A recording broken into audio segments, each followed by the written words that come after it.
Turn around for me. Oh, yeah. Yes, okay, I'm going to take two. I'm going to take two. That doesn't change anything. You still are going to be arrested. Well, what? You don't have any proof on me. No, ma'am, I do. Enlighten me on who you are. You sing, you... No, because you still going to pick on me. You don't matter who I am. Pick on you? I'm not picking on you. You're driving and I can smell alcohol off your breath. But I'm not drunk.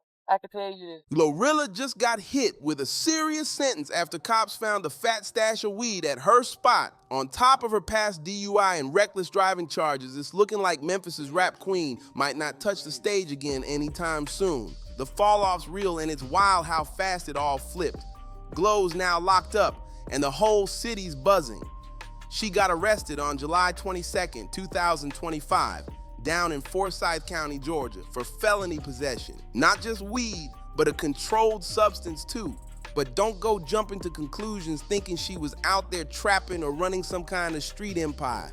That's not what happened at all. This whole mess started when some low-life burglars broke into her house while she was away performing at the WNBA All-Star Weekend. She wasn't even home, and the minute cops showed up to check out the break-in, they started digging around and ended up finding a little weed in her bedroom. Instead of chasing the actual crooks who broke in and violated her space, they turned around and cuffed her like she was the one committing crimes. Yeah, I'm on your TV. Ma'am? I said, I'm on your TV. On my TV? Yeah. Okay. So get this over with because I'm not drunk. Crazy, right? Imagine that. She calls the cops because her house got hit, her family got scared, and her personal stuff got taken, and the cops flip it and treat her like the bad guy.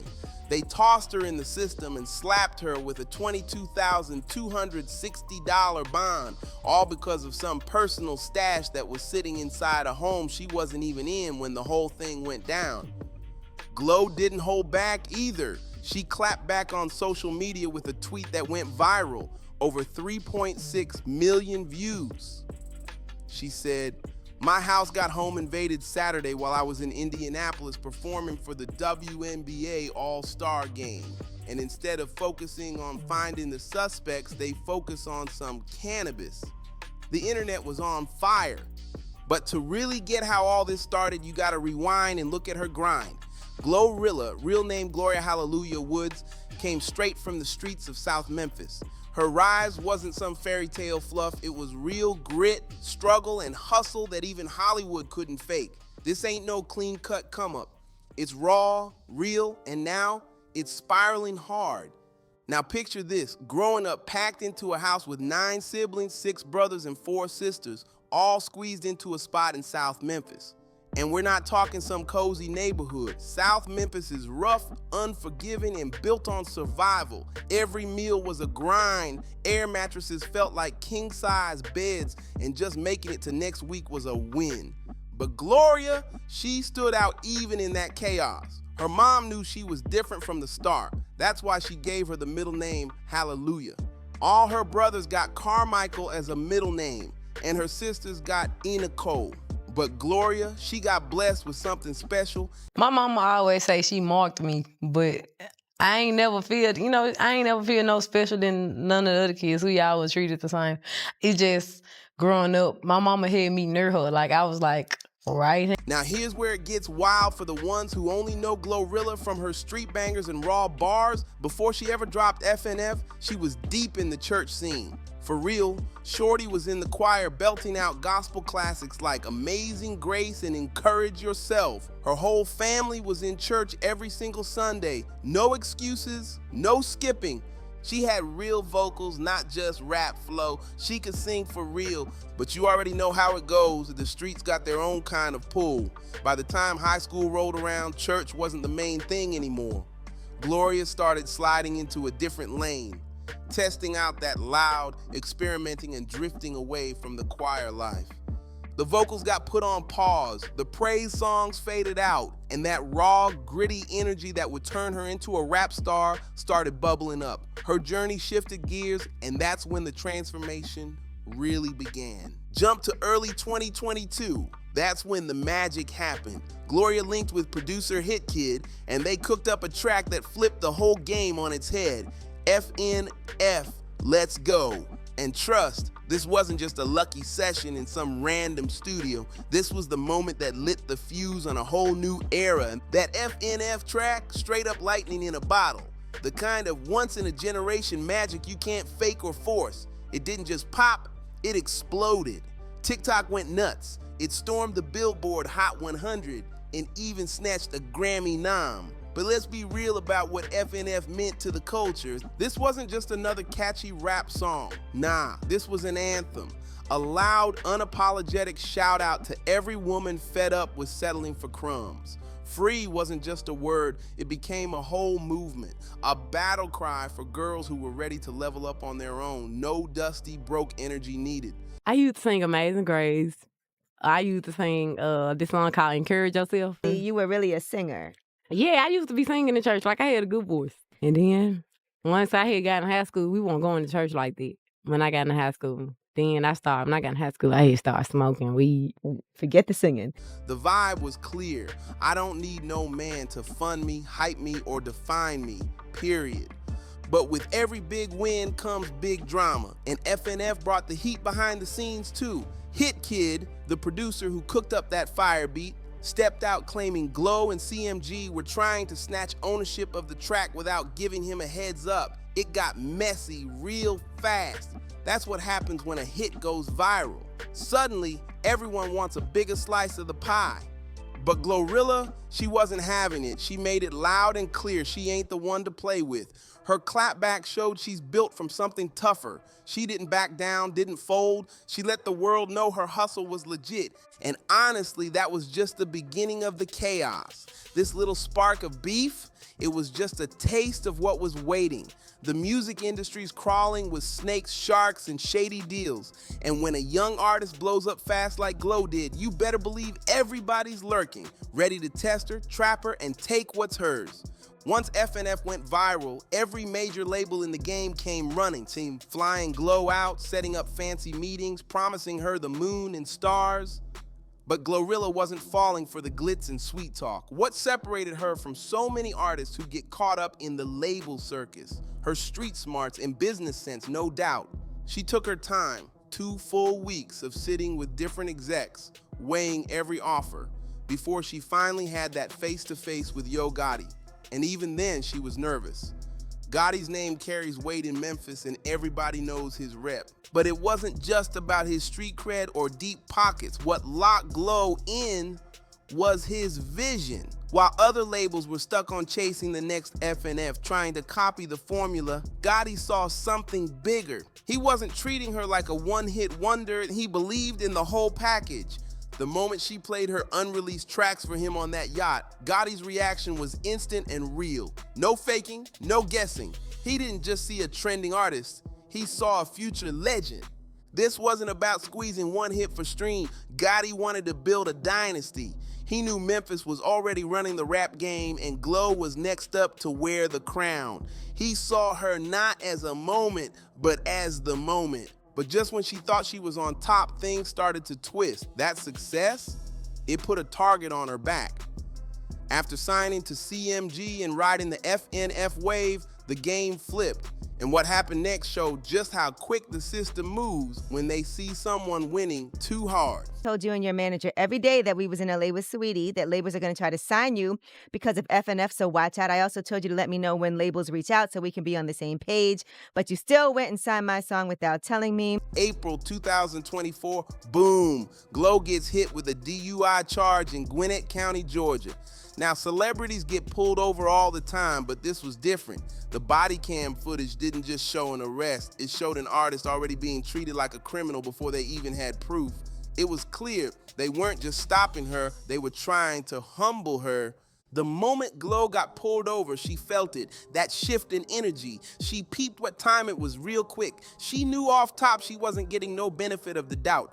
When the cop asked her to ID herself, her tone said it all. She already knew fame don't protect you from being profiled. If anything, it puts you right in the crosshairs. But this is where things got straight up disturbing. Even after going through all those field sobriety tests while the officer was throwing around claims about how she performed, Glo never switched up. She stood 10 toes down, swearing she was innocent the whole time. The footage doesn't show some wild celebrity out of control.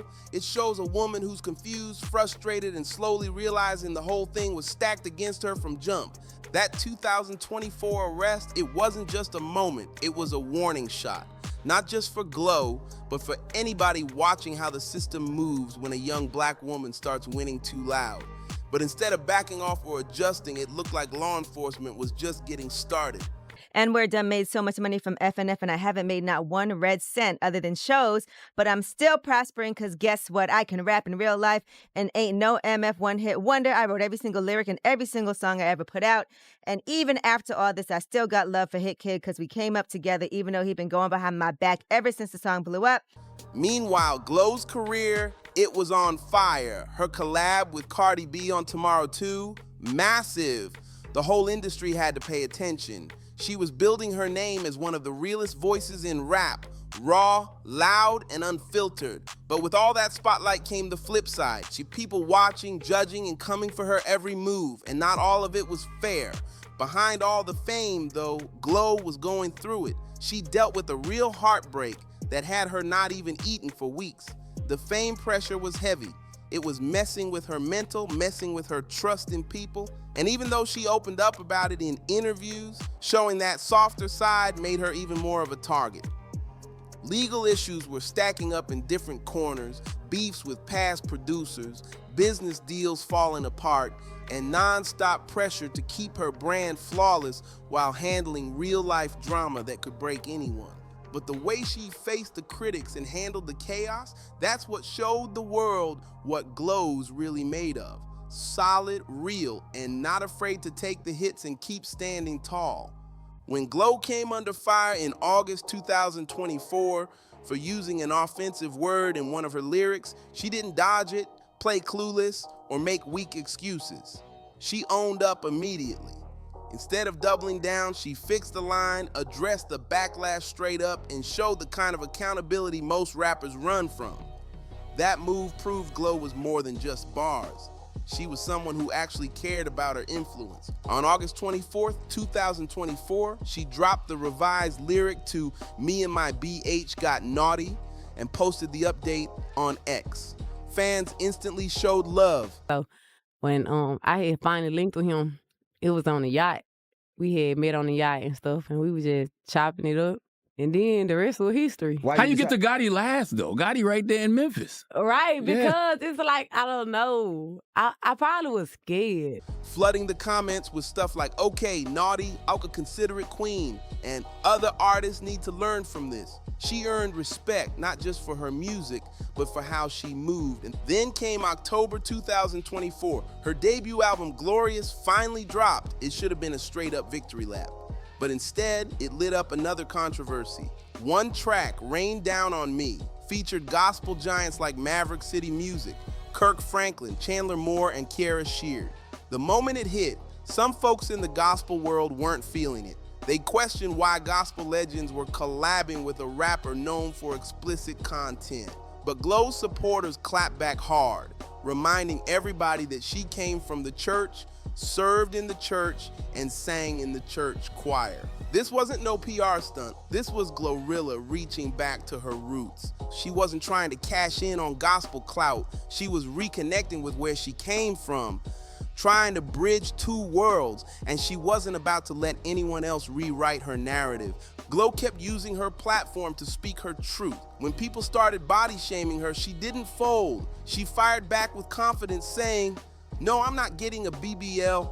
I already feel like the thickest, baddest chick in the world." That energy, unmatched. By July 2025, she was sitting way at the top, performing at the WNBA All-Star Weekend, headlining huge events, and building an empire her younger self would have dreamed of. She was booked, blessed, and bossed up. But success, it paints a target on your back, and Glo was about to feel that in the worst way. On the night of July 20th, 2025, so while Glo was in Indianapolis, living her dream and rocking the stage in front of thousands, her home in Georgia was getting violated. 3 suspects broke in, thinking they had a clear shot, but one of Glo's family members was strapped and let off shots, forcing the intruders to dip. Still, they made off with jewelry, left the family shaken, and shattered any sense of safety they had. But what happened after that break-in? That's where this whole situation takes a turn so wild, it'll leave you questioning what justice really means in America. Instead of zeroing in on the actual criminals who broke into Glo's home, terrorized her family, and jacked her property, the cops decided the real issue was some weed they found in her bedroom closet. Let that sink in. A young, successful black woman calls the police after her house gets violated, her people get traumatized, and her stuff gets stolen, and she's the one they slap with charges? We're talking about a substance that's legal in half the country and decriminalized in most places, but instead of treating her like the victim she clearly was. As soon as I pulled up and we was on the yacht, I instantly hooked up to the aux, played all my unreleased music, and he was just, we was just on the yacht vibing to all my unreleased music I got. So he was like, it just felt right. You know what I'm saying? Like I said, he believed in me. The system flipped it and came after her. And here's the wildest part. According to the latest reports, nobody's been arrested for the actual break-in. Not a single suspect in cuffs. The ones who ran up in her crib, scared her family, and snatched her jewelry, still out there, walking around free. Meanwhile, Glo, the victim, is staring down felony charges that could crush everything she's built. All that grinding, all those wins, now hanging in the balance over some personal stash.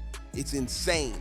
But when word hit the streets about her arrest, the internet exploded, social media went crazy, not just from fans, but from people all over the country who saw exactly what this was. Another example of the system punishing the victim while the real ones get a pass. And Glo, she didn't hide. She didn't try to smooth it over or let PR spin the story. She stood up raw and real and told it her way. She didn't let anyone twist her truth. Her post on social media was straight from the heart and hit hard. My house got home invaded Saturday while I was in Indianapolis performing for the WNBA All-Star Game, and instead of focusing on finding the suspects, they focused on some cannabis. That tweet alone pulled in over 3.6 million views, and for good reason. It captured the full madness of the situation and spoke for everyone who's ever dealt with that kind of twisted injustice. Glo didn't just survive the moment, she exposed the ugly truth behind it, and that's what makes her different. Glo didn't stop at just one tweet, and she doubled down with another post that really drove it home. So no, I wasn't busted. 2, my house got robbed. 3, I wasn't home. Then she hit the timeline with the knockout line. Long story short, my house gets home invaded, and I'm the only one that gets arrested, so that's T. That little shrug emoji hit harder than a diss track. Pure frustration mixed with, y'all see this nonsense, right? Let's break this down because the facts from that night aren't just messy, they're infuriating. At 1:30 a.m., the Forsyth County Sheriff's Office responded to a burglary in progress call at Glo's house, tucked away in the Atlanta suburbs. 3 suspects had broken in while she was hundreds of miles away doing her thing on stage in Indianapolis. We're talking about a clear crime, breaking and entering, burglary, a family being terrorized in the middle of the night. I said, I never want nobody to have that much power over me where I can't eat. Yeah. No. I be telling people when you get to that, you just gotta drink protein shakes and Ensures. That's the only way. You don't even be wanting to drink it. I be having to force myself, and it's like, what am I doing? I can't eat this. We've got clear victims, Glo's relatives who were inside the home, scared and forced to defend themselves. And we got clear suspects, the ones who broke in, stole jewelry, and ran off once they realized they weren't alone in the house. But somehow, the cops flipped the script. Instead of going after the actual criminals, they started digging through Glo's stuff and locked in on some weed in her closet like that was the big crime of the night. They went full SWAT mode. Search warrants, drone units, canine teams. All that over some marijuana that was found in plain sight in her own bedroom, in a house she wasn't even in at the time. And here's what's truly messed up. Glo's legal team, led by attorney Drew Finling, put out a statement that cut straight through the nonsense. It called out exactly how twisted the priorities were. Instead of protecting a woman's home and family, law enforcement used a burglary as an excuse to flip her into a suspect. This wasn't about justice. It was about making an example out of someone who's winning too loud. Glo's legal team broke it down plain and clear. Her family did everything right. After a violent home invasion, they called the cops like anyone would, but instead of chasing down the real criminals, law enforcement spotted some weed and said, "Let's get a warrant." Wild, right? Run that back. No arrest warrants have been issued for the actual intruders. The ones who kicked in the door, scared her family, and stole from her house are still out there free as air. But Glo, the victim, she's the one looking at felony charges that could put her behind bars for years. This ain't just about weed. It's not even just about drug policy. This is deeper. This is about a justice system that's been flipped inside out. A system that targets success, punishes independence, and turns young black excellence into a threat. Glo didn't ask for handouts, she earned hers. And for that, they're trying to drag her. It's a sick pattern we've seen before. The moment a young black artist hits a certain level, there's suddenly a file full of charges, investigations, and coincidences. This isn't about enforcing the law. It's about reminding folks not to rise too high without permission. And trust, Glo's not the only one who sees it for what it is. The hip-hop community came out strong. Forsyth County Sheriff's Office said that the deputies responded to a report of a burglary in progress Saturday around 1:30 a.m. at a residence in the Atlanta suburbs. The sheriff's office says 3 suspects entered the house when an armed occupant fired at the intruders. GloRilla was not home at the time of the burglary, the sheriff's office said. The 3 suspects fled. No injuries have been reported in the incident. Artists, activists, fans, and everyday folks are all asking the same thing. How is this justice? How is arresting the victim helping anybody? Where's the protect and serve in that? But the realest part of it all, Glo didn't just speak through lawyers or press releases. She let her actions talk. Even with felony charges hanging over her head and the system trying to tear her down, she kept pushing. She stayed present, stayed strong, showing everybody watching that she's still standing, still fighting, and not letting anyone break her. Glo didn't flinch. She pulled up in person for her scheduled Glo Bash performance at the FedEx Forum in Memphis, her hometown. No hiding, no backing out, no playing scared. She stood tall, even with felony charges hanging over her. She didn't let the system kill her spirit. She gave the city a show. From day one, her impact's been loud and undeniable. From singing gospel in the church choir as a kid to becoming one of the realest voices in hip-hop today, Glo's always used her platform to speak truth and spark inspiration. She's never been scared to stand up, speak out, and shine light on what's really going on. But what she's dealing with now, this ain't just about her. This is bigger. This is about the pattern. Ms. Woods was out of town when her residence became a target for a group of home invaders who most likely knew she wasn't there. What they didn't know was she had family staying with her that were traumatized by the violent entrance of this group, who grabbed high-value jewelry before taking off once they realized the home wasn't vacant. Finding law firm adds, when her family members did the right thing and called law enforcement instead of investigating the violent home invasion and theft at Mrs. Wood's home, they instead sought a search warrant when they spotted what they believed was a small amount of marijuana. A disturbing, all too familiar one. Young black artists rise up, make it big, and suddenly the system wants to pull receipts, stack charges, and drag them back down. It's like no matter how far you climb, there's always somebody waiting to remind you that the rules don't apply the same. And Glo's charges, they're serious. She's facing felony possession, weed, and a controlled substance. If convicted, we're not just talking time behind bars. These charges could mess up her ability to travel outside the country, block her from performing at major venues, and slow down the empire she's been building from the ground up. The irony in all this is wild. This is a young woman who made it out the mud, went from struggling on air mattresses to stacking millions and motivating the next generation. She didn't just get rich. She gave back, inspired others, and kept it real the whole way. She's the kind of story America loves to parade around, a self-made queen who beat the odds. But instead of protecting and lifting her up, the system's trying to criminalize her wins. And let's not act like this came out of nowhere. Glo already had that DUI arrest back in April 2024, and that's when you could feel the pressure building. It's clear she's been under a microscope getting hit with way more scrutiny than most celebs in her lane. This ain't justice, it's targeting, and it's time people called it what it is. It's like Glo's success came with a bullseye stitched right onto her back, and law enforcement just can't stop aiming at it. The road ahead is gonna be tough. She's still facing serious felony charges, and the consequences could be life-changing. But if there's one thing Glo's proven time and time again, it's that she ain't folding. She's walking into this legal battle with her head high and her team locked in. Exactly. But like, where did this come from? I never heard somebody say that until you said it. Seriously? You didn't make that up? I actually didn't make that up. Okay.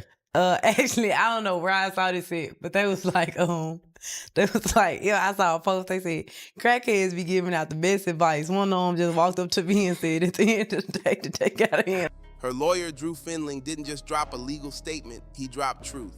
Calling the arrest a disturbing window into law enforcement priorities wasn't just lawyer talk, it was a moral stand.